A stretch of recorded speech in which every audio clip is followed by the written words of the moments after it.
I've had my benchtop joiner for about a year now, enough time to get really familiar with it and kind of hone in on the techniques. And I think that's what surprised me the most when I got this tool was that there's a lot of technique involved. There's also a lot of correct setup involved, and we'll touch on that a little bit. But once you get the setup correct, it's not all clear and easy. There is technique to this. So I want to talk about that today. Now, to understand why the technique matters, we must be somewhat fluent in how this machine works. It's actually a relatively basic concept, and yet there's a very fine line between good results and kind of or totally bad results. Basic concept is we've got two separate tables, right? We've got a cutter head in the middle that spins this way.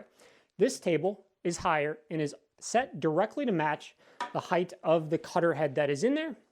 This table is set to some distance below, and as you push the wood through, it will remove an amount equal to this table here as the difference between this one below it. Boom, cutter removes, and it glides across flat. Very simple concept. Yet there's a lot that can go wrong here. Now, the first thing I want to get out of the way are results that are caused by table setup error, because there's a lot of chasing down early on as to, is it my technique or is it my table? So let's quickly cover table errors so you can know, is that your problem first, and then is technique your problem? Because no matter how good your technique is, if these tables aren't correct, it's never going to work out well. So as we mentioned before, these two tables, front and back, are separate from each other. In-feed table, out-feed table. And because they're separate, this whole thing works. If they were just one plane, we'd have a planer and we would remove material, but we couldn't make something flat without some sort of other jig to maintain the board flat going through there. That's a different process, the planer sled. We're focusing on this. Now, the biggest key here is that these tables need to be level and coplanar with each other, meaning that when they're at an equal height, they need to be level on all these corners and flat straight across. So let's talk about results that you may be getting if they're not. Now, for the purposes of this video, I'm going to remove the guard. If you're actually using it, don't do that. Don't worry, we are fully unplugged here. So let's talk about some outfeed table problems first, as I think these are more common. Let's say this guy, we think we've got it all level and flat. Everything seems pretty good on this side, but we're getting some strange results. What happens first if this is too high in the back? Well, we can visualize this, and this can help you at home to diagnose as well. What does your wood look like as it comes out? So let's picture this as we go through, but exaggerated. We're going to come in here, and up until this kind of point, let's say we've got this pretty close here, we're getting good results, correct results, we're removing the right amount. But as this starts to go up and up and up and up and up, we are suddenly, and this is exaggerated of course, missing a bunch of wood here until we tip back in at the end. So we're gonna have almost a wedge looking shape that'll get thicker towards the back as this lifts off the table as we go through, and then we'll get what looks like snipe on the end as we dip in there. Now, this doesn't only occur because this is too high, but that is the first place you should look. Is the outfeed far end too high? Remember, when we have this set up correctly, if we raise both of these tables to their full height so that they're meeting each other, we should be able to lay a straight edge all the way across the front and all the way across the back and even across the two middles and not see any light underneath there other than this cutter area here. And we're going to take into account that maybe the tables aren't perfectly flat. Maybe you've got a little tiny dip in the middle here, but otherwise it should be pretty much no light being able to be seen through. That is what the correct setup would be. Let's take the other side. Let's say the front is too high here. Let's picture what happens then. Well, the first thing that's almost certainly going to happen is you're going to run into it. You're just going to like start hitting it. Eventually you may push your way through, you'll kind of give it to go, and you'll get it over there eventually with a little effort. But then after that, we've kind of gone up, we're a little raised. Then we're gonna go through, we'll go through a little bit here because we're still applying pressure to this side, and we'll talk about this in the technique. But eventually our pressure shifts to the outfeed table. And now you will be pressing this down. And what you'll notice on your results is that you'll have material removed for at least some portion of this front part of the board. And then eventually you just won't be able to get any material removed here. It will also look somewhat like a wedge. You will run this over a million times and there will be some part of this back end that just isn't having material removed because the board is quite literally lifted off and higher than the cutter is. This is why it's always smart to put pencil lines all over your piece of wood as you're going through, not only so that you can see when you've finished it, but you can see potentially where any problems occur. Let's say on the outfeed table, we have this back too high and this front too low. Let's picture what that's going to do. We're going to come in and we're going to get through. You'll probably be okay in this first little bit here. And then your board is going to kind of lift off like this as it goes through. we're going to have much more material removed here on this front side and much less removed on the other side, as this board is now kind of lifted off to the side. So if you're getting a bunch of material removement closer to the front of the joiner and none in the back or on the far side of the piece of wood there's a good chance that you're dipping one way, or vice versa. If there's more on one side over towards the fence and one less on the other, you're dipping that way as well. So you likely have a problem where this is too high and this is too low. That would be your first place to check. We will also have similar results if this table in general is just turned one way or the other, where we will not be getting cuts off of the side that is too high. That's a relatively simple one. You just need to lower one side. If you're kind of canted like this, you'll notice you're removing material on the low side, not on the high side, as again, this table will pull it above the cutter. Let's move to the infeed table now. What are some problems we can have with the infeed table? Now, the first one is definitely going to be, if this front is too low, you're going to be removing way more material from the front of this, and you are probably running into this other table. Because your wood is going to be canted like so. You're going to be just hitting it, and you're going to struggle to get kind of up and over that hump.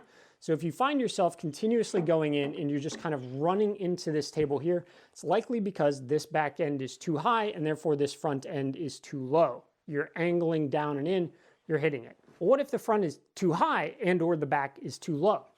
Well, we're going to kind of go up a hill. We're going to go up and over. We're not going to be removing much, if anything, from this front side as we go over.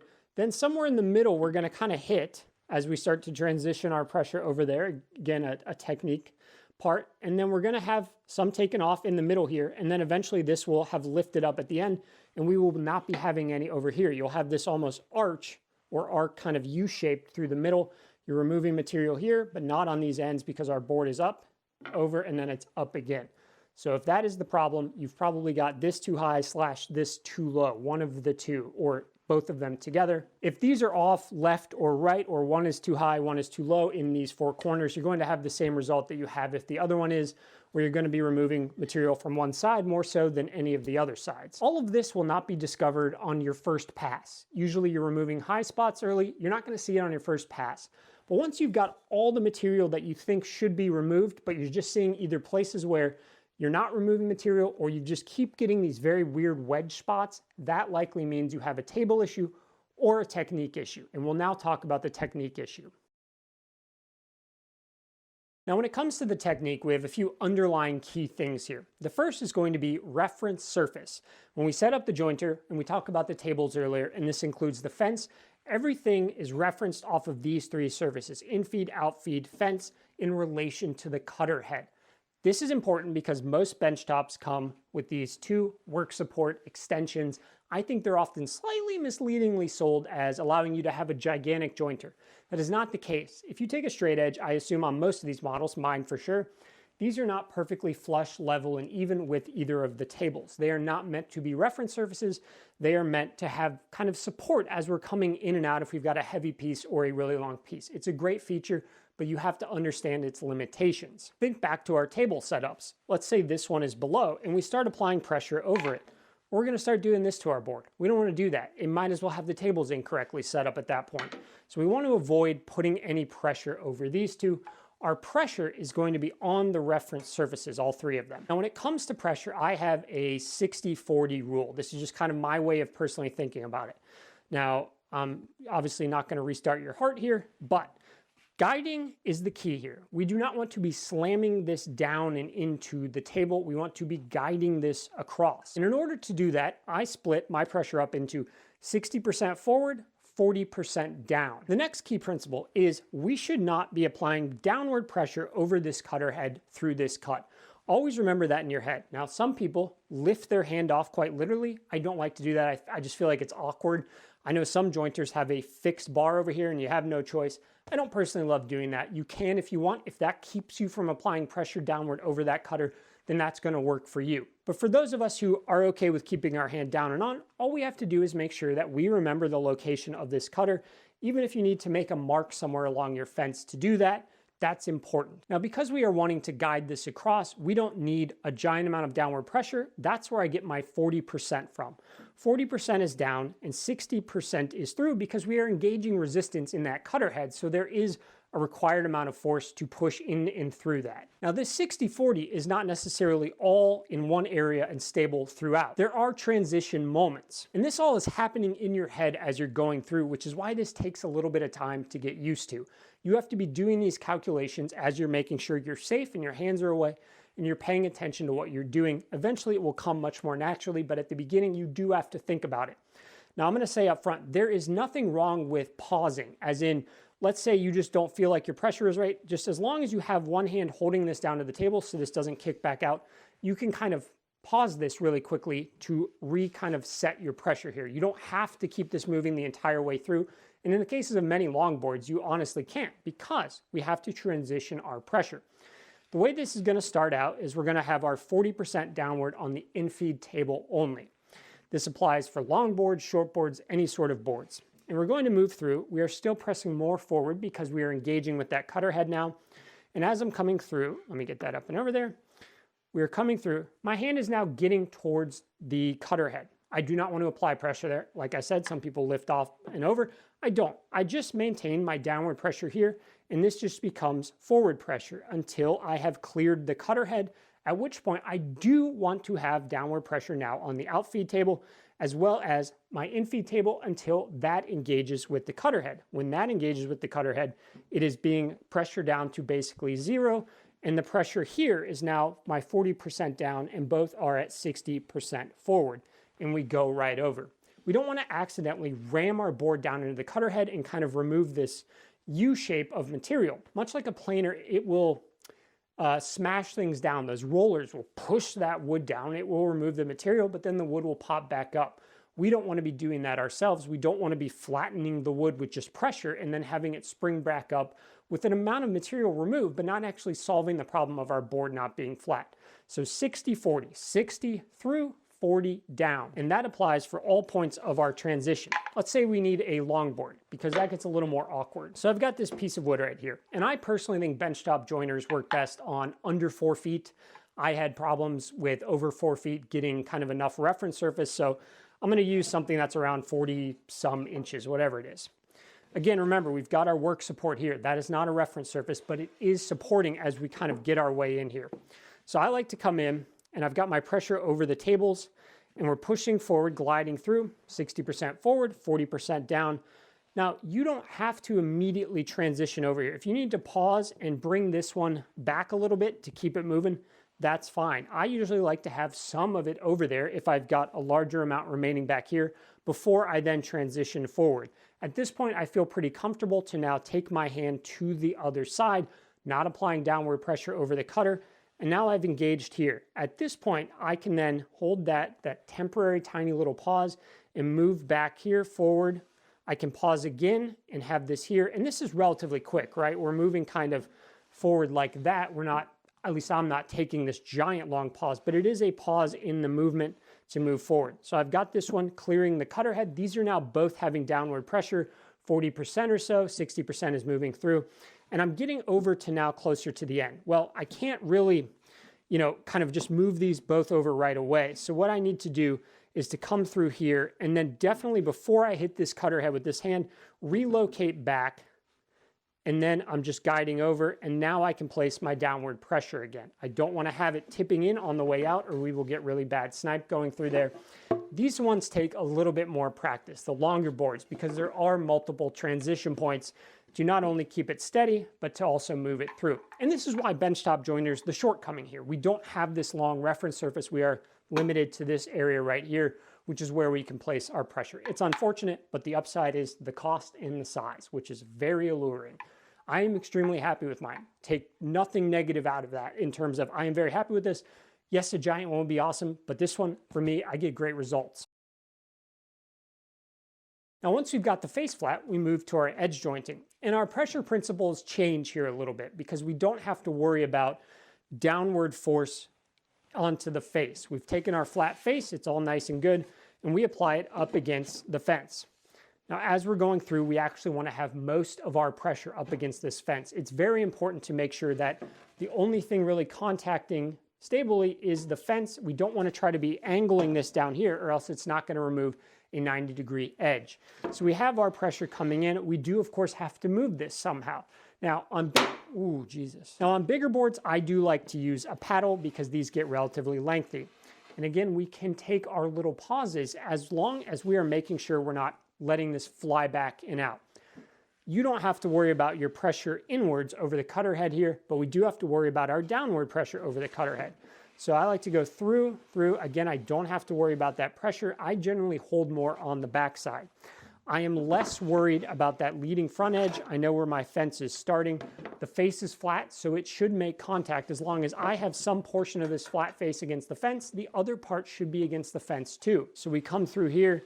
I'm going to start to make my transition now backwards a little more to keep this going. Backwards, keep it going. And then I know that I'm going to run out of fence on this side at some point here. So I often will take a little sneak peek and figure out where I'm at, especially if this board is even longer. And I've got this pressure through there. And what I don't want to do as I'm coming over is push this down and into the cutter head, or else we will get snipe on the back here. This will be a little bit lower, and maybe you can chop that off and that's no issue. But if you can avoid it, we'd like to avoid it. What side of the wood are we putting down? Which direction are we going? Just how can we make this easier on ourselves? The first thing is going to be grain direction. Now, this doesn't necessarily improve whether it's flat or not, but it's going to improve whether you may get horrific tear out or no horrific tear out. If your board is rough but not flat and you need to expose that edge to read it, I occasionally will just run it across even though it's not flat, just so I can see it, or take a hand plane or anything you can to identify the direction of that grain. Ideally, we would like the majority of the grain to be sloping up to down as we go in. It's basically the reverse of a planer, where we want down, swooping up. Here we want up, swooping down. So I'm coming in kind of like this with that grain there because it's pulling it down and into the supported fibers. Once you've got that identified, we then have to look, do we have a cup, a twist, or is it actually pretty flat and we just need to remove a little bit? If it's pretty flat and you just need to remove a little bit, well, there's not a huge choice here. Either side is totally fine and just run it through. If it is cupped though, how do we choose which side to do? Well, we have two options basically. One option is going to rock back and forth.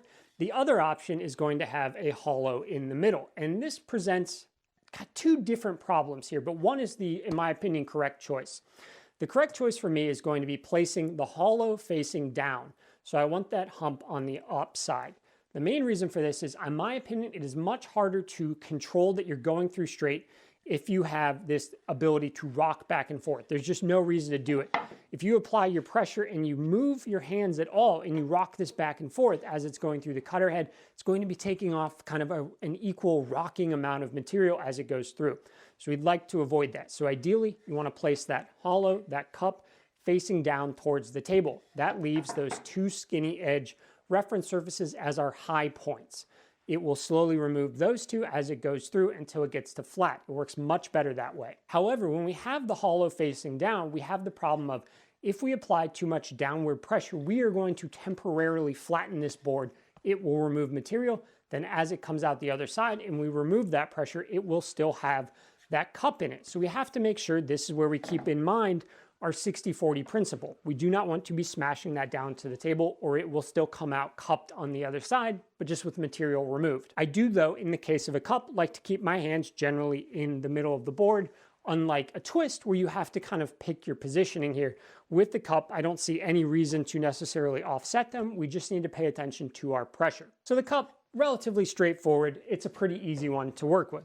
But what if we've got a big nasty twist? Because these are ones that are definitely tougher to deal with, especially if the board is somewhat long and you are on a benchtop jointer. Usually if a board is twisted, both sides are twisted, so it's kind of irrelevant which one. It's more about where we're choosing to put our pressure. And I'm going to tell you what has worked for me. There may be other theories on this, and that's totally fine. But what has worked for me is understanding where my twist is. Again, doesn't matter which side down. Let's see here. We've got, okay, these are the two low, we'll call them low because they're up above spots. These are the two high spots which are going to be making contact. We want to remove the high spots. That is our goal here. So we want to make sure that as this goes through, those two high spots, which will be touching the table when the other sides aren't, are what is initially making contact. If we are rocking it, we will have the same problem as a cup, which is why we don't want to apply pressure back and forth on those low spots. So I like to come in, where are my paddles? I've got my high spots here and my high spots here. Now, obviously with a longer board, we can't place it directly over the high spot, but I definitely want this one slightly aligned towards that high spot. So I make sure that at all times, that is the part making contact, and I'm just not worrying about this until that high spot is removed. As I come through, I will be as kind of best aligned as I can until I get on the table with this backside here. Eventually it will all get on. It's not going to all be on immediately, and you will have to transition a slight bit. But as we're going through, I've transferred over. I've still got my hand on this high spot over here, and then this one back here is going to be engaged. And I'm thinking all the way through about making sure I don't intentionally rock it back and forth. Usually by the second pass, you've got enough of it removed that it's no longer rocking a whole lot, and you can transition to more of kind of a mid-slight shift off towards those high spots. But for those very early ones where it's just really rocking back and forth, we want to make sure that we've got the high spots as the two things that remain down the entire time through. Everything else still applies, 40% down, 60% forward, not pressing down in the middle and transitioning your hands. Though I do think it is harder to transition your hands when you do have the high points that are in a twist, because it is so sensitive to accidentally rocking it. And that is part of the reason why I don't lift my hand off. Most of my boards I seem to get always seem to be twisted, so I have to deal with this one far more than anything else. Sometimes you get a twist and a cut, which is extra fun. So high spot, I'm coming through, I'm making sure I'm placing kind of just slightly downward pressure into here and forward. Coming through, again, I am lifting the pressure off here mostly, but I'm making sure I'm not applying it somewhere else. I'm still guiding that front part down. This hand back here is over the high spot, or at least offset towards this high spot. I'm coming through. I'm going to make sure I still keep that in line with this high spot here. I do not want to shift it over this way. I'm coming through. This one is still applied towards this. And then as I come through, I am just removing that pressure, but I'm not allowing the pressure to transfer to the other side to rock it, and we get through. And it will, within one or two passes, become much easier, and you won't have to worry about the extreme rocking. And then the final choice we have is that once we've got a face flat, plenty of boards like this one are extremely rough on the edges. Sometimes there's a hump in them, a bow, I guess is what I would call it. And sometimes there's kind of a hollow into it. Maybe that's also called a bow. I guess it's all called a bow. Which one do we want to choose here? Well, I personally prefer to go with the bow that kind of cups this way, though it is awkward for the first few passes, mainly because with these benchtop ones here, this giant hole through the middle, it can get caught on there as you're coming through. As we move this through and this leaves this, it will want to drop down. And that's why we have to be so attentive to the fact that we're not placing downward pressure here. We're mostly placing our pressure into this fence as we come through. I can feel it scraping along there. Again, after you get through 1, 2, depending upon how many passes, it'll even out much more. The reason I don't like to do the other side is that I find it very easy when I'm pushing through with my backhand to accidentally apply any sort of rocking pressure, and it rocks so easily when it's got that kind of bow hump here. It's on a little edge. It's just rocking back and forth. So I personally don't like to do that side down, though I think both ways are pretty manageable, so it's not the end of the world. If you can find one of the sides where the grain direction is going correctly, I'd probably choose that just to get the cleaner edge and try to just not worry too much about the rocking back and forth, as long as I'm placing pressure through and I'm not going down here or here. Another thing I want to touch on here is, for those of us with benchtop joiners, we don't have the longest bed, how can we manipulate the wood in a way to try to help ourselves out? Well, the first question is, how much do we need in the end? Say I've got this board that's like 40 inches long, but I actually only need, it's 40, I think this is a 10 inch wide or 9.5 inch board. What if I only need 18 inches and 6 or 7? It's got a big cup in it. It's got a nice big cup in it.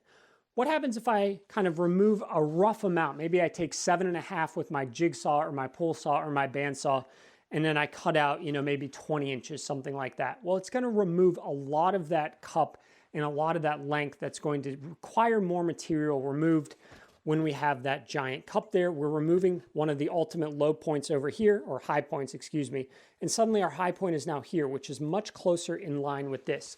I love to take my wood down closer to the final length and width before I do it. Now, it's very helpful to have a bandsaw for this. If you don't have a bandsaw and you just don't want to do that or can't do that, that's totally fine. I just find it removes much less material when you manipulate that wood by cutting it closer to the final length and having it just be smaller, we have less deviation in the cup or the twist in general. And when it's shorter, it's just easier to handle. These two pieces, for example, came out of an 8 or 9 inch wide piece of walnut that was only 13, 15 inches long, something like that. First thing I did was I went and I cut them in half, just roughly on my bandsaw, because it had a big cup in it. And I knew that removing that big cup would mean I would get to keep a lot more material, and it worked out exactly that way. The board also originally came almost 6 feet long, and I cut it down into more manageable short pieces instead of trying to joint a 6 foot by 7 inch piece at once. I only needed 13 or so inches, so I did 15 inches, ripped it in half with the bandsaw, and I got really great results. Not only that, but I got to keep a lot more material. Well, that's gonna do it for us today. I know this is dense. This is the vegetables of woodworking, the technique, the setup, and all of that, but it's extremely important when it comes to the joiner. Every other tool in our shop, table saw, planer, bandsaw, router, everything else is all based off of flat, straight, and square edges and faces. They become the new reference surface, just like our tables and our fence were for the jointer. The improvement in your accuracy and your outcomes is substantial when you can get something closer to flat, straight, and square. It really is that important. All right, have a good one. Bye.